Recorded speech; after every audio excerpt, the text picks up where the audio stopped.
নৈহাটির অভিশাপ, ইতিহাসের সাক্ষী এই বিসর্জন। কিন্তু এবার উল্লাসের মাঝে নেমে এলো চরম বিপর্যয়। 20 ফুট উচ্চতার কালীমূর্তি, নৈহাটির গর্ব, বিসর্জনের ঠিক আগেই মুখ থুবড়ে পড়ল এক স্থানীয় ব্যক্তি, যে রাগ ও হতাশা নিয়ে বলছেন স্পষ্ট গাফিলতি। বছরের পর বছর ধরে এত বড় পুজো হচ্ছে আর একটি রশিও ঠিক করে বাঁধতে পারে না, এদের আর কত গাফিলতি দেখব। আবার অন্যদিকে একজন স্থানীয় লোক বলছেন এই ঘটনা নাকি নিছকই দুর্ঘটনা, নাকি কোনো অন্য বার্তা।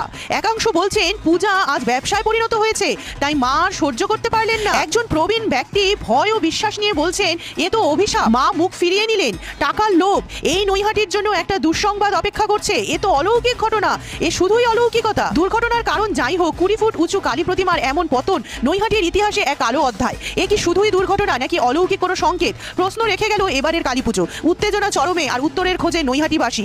আপনাদের কি মনে হয় এ কি শুধুই অলৌকিকতা নাকি দুর্ঘটনা, নাকি এর পিছনে আছে কোনো ষড়যন্ত্র? এর মতামত